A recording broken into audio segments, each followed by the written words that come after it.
mood, then more classic game mood.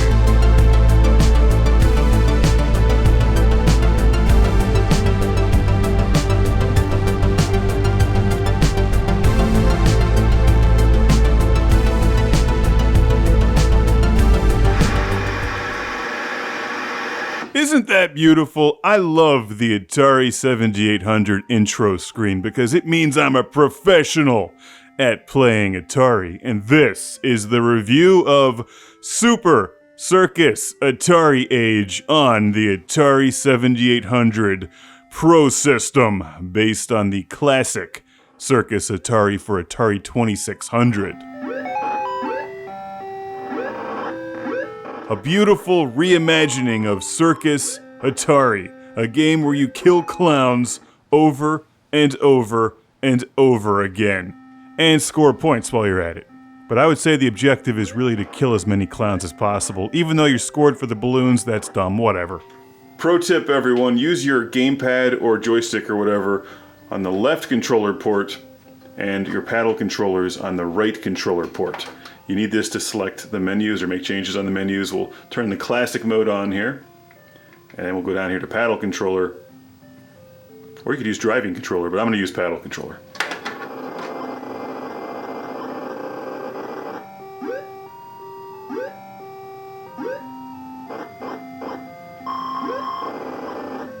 Oh no! One less clown to worry about. It's like I've said for years, the only good clown is a clown encased in a half-mile of concrete and shot into the sun, which I think was the plot of Superman 4. Anyway, speaking of Superman, speaking of movies, nothing gets me angrier than time-traveling movies where the main characters go back in time to save the world, but what world are they saving? Is it a world where Nintendo won the console war of the mid-1980s? Because that's not a world worth saving.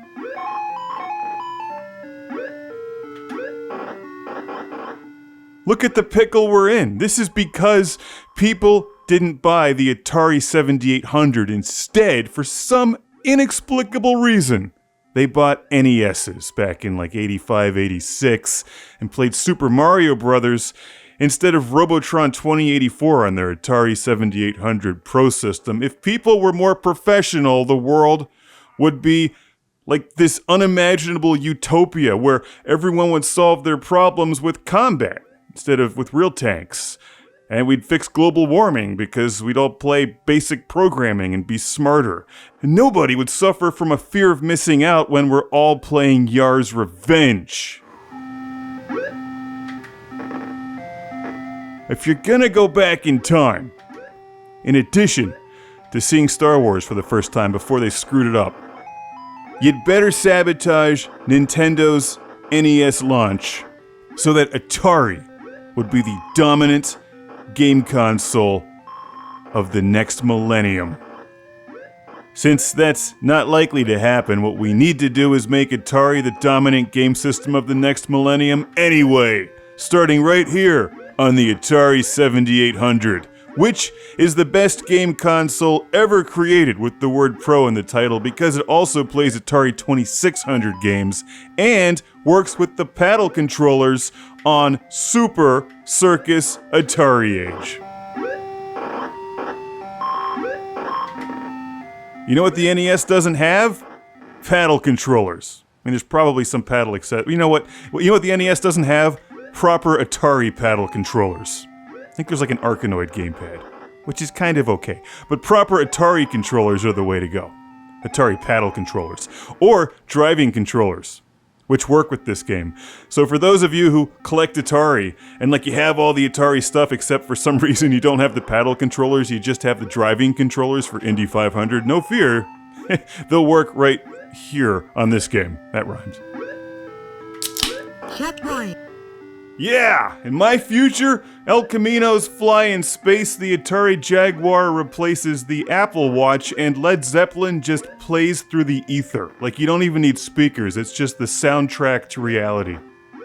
In my future, new games are still being released for the Atari 7800 Pro system, and even though this isn't technically my future, if it was, it would be way more awesome because of those other things I said, but we're still getting new Atari 7800 games, because thankfully there's a few other people out there who love Atari, even more than I do.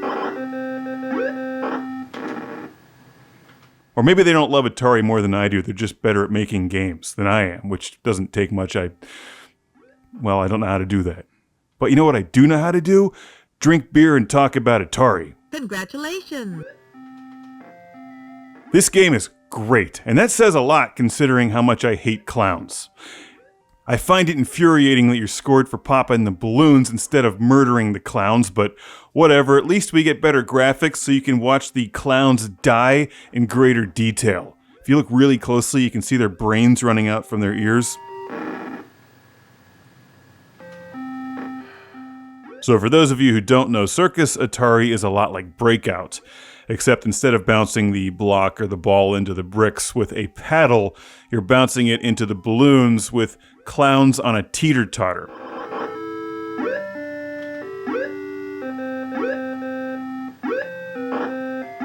And you probably figured it out from watching the gameplay, but you have to collect the clown on the left side to bounce the clown on the right side and vice versa. And I think the clowns kind of look like Mario, don't they? Let's go and die! Oh no, my brain is splattered all over the floor!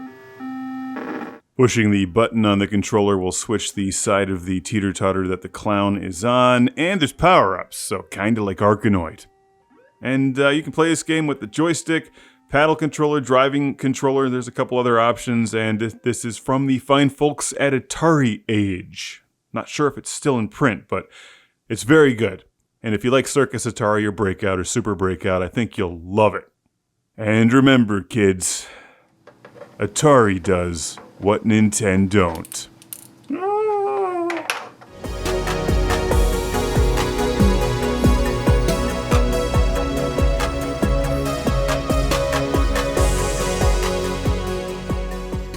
In Mark's demented future, Princess Peach is dating Popeye.